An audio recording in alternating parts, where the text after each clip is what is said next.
அடையும் அவியலும்.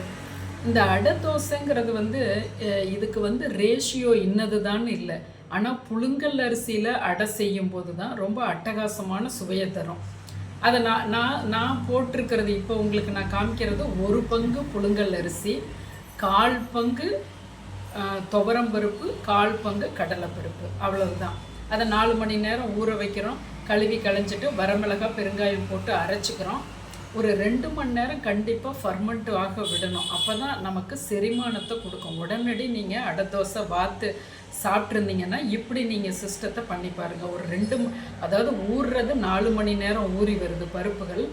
2 மணி நேரம் ஃபர்மெண்ட் ஆக விட்டு அப்புறம் நம்ம வெங்காயம், கொஞ்சமாக கருவேப்பிலை, கொஞ்சம் ஜீரகம், அதெல்லாம் நல்லா கொஞ்சம் இஞ்சி எல்லாம் வதக்கி நம்ம 1-2 வதக்கணும். வெங்காயத்தை ரொம்ப ஃப்ரை பண்ணிடக்கூடாது. வெங்காயம் 1-2 வதக்கி அந்த மாவில் கொட்டி ஊற்றும் போது தான் அந்த வெங்காயம் கொஞ்சம் உப்பி கொடுத்து ஏரை தூக்கி கொடுத்து நல்லா உள்ளெல்லாம் வெந்து வரும். குழிப்பணியாரத்துக்கும் இதே சிஸ்டம் தான். அதுபோல் நம்ம அந்த அடையை வாக்கும்போது கொஞ்சமாக வேர்க்கடலை, வறுத்த வேர்க்கடலையும் போட்டு தேங்காய் சில்லு பல்லாக போட்டுக்கலாம். இல்லைன்னா கொஞ்சம் திருவுனதும் போட்டு நம்ம மொத்தமாகவோ, நான் மெலிதாக, எங்கள் வீட்டில் இருக்கவங்களுக்கு மெலிதாக இருந்தால் தான் நல்லாயிருக்கும். நான் அது போல் செய்திருக்கேன். நம்ம இப்போ அடையை பார்த்துட்டோம். இப்போ அவியலை பார்ப்போம். ரொம்ப அட்டகாசமான சுவையாக இருக்கும் அடைக்கு இந்த அவியல்.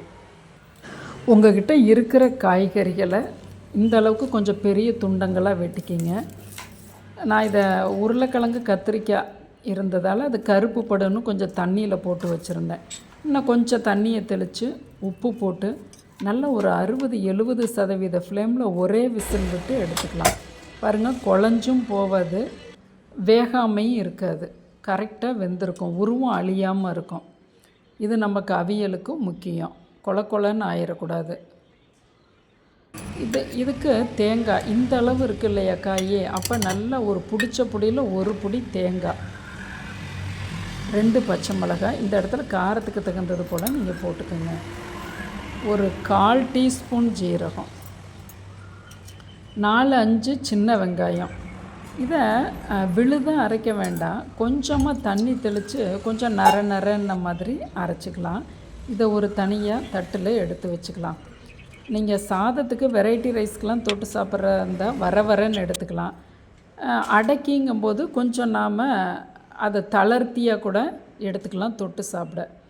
இப்போ கடுகு உளுந்து தாளித்து வருது. பெரிய வெங்காயம், ஒரு கருவேப்பிலை, 1 கொத்து கருவேப்பிலை, பச்சை மிளகாய் வதக்கிட்டு வெந்த காய்கறிகளையும் அரைச்ச விழுதையும் போட்டு அந்த விழுதுக்கான உப்பு லைட்டாக அப்படியே ஜென்டிலாக பெரட்டி கொடுத்து ஒரு 3 நிமிஷம் விட்டுருங்க.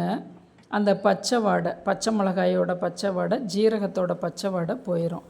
இப்போ பாருங்கள், கொஞ்சம் வரன்னு இருக்கு. நீங்கள் தண்ணி கூட இன்னும் கொஞ்சம் தெளிச்சிக்கலாம், அடை தோசைக்கு தானே, அதனால். இப்போ தயிர் சுவிட்ச் ஆஃப் பண்ணிவிட்டு 2 டேபிள் ஸ்பூன் தயிர், புளிக்காத தயிர். இது ஆறுனோன்னு நம்ம சர்விங் பவுலுக்கு மாற்றிக்கலாம். நம்ம தாளித்தது தேங்காய் எண்ணெயில் தாளித்தோம். இப்போ உங்களுக்கு தேவைன்னா மேலாவில் ஒரு டீஸ்பூன் தேங்காய் எண்ணெய் பச்சையாக கூட விட்டுக்கலாம். இதை அடை தோசையோடு வச்சு சாப்பிடும்போது அப்படியே அமிர்தமாக இருக்கும். நீங்கள் ட்ரை பண்ணாதவங்க ஒரு முறை ட்ரை பண்ணி பாருங்கள். அந்த அடையும் அவியலும் உங்களுக்கு ரொம்ப பிடிக்கும். நம் சேனலை சப்ஸ்கிரைப் பண்ணுங்கள், ஷேர் பண்ணுங்கள்.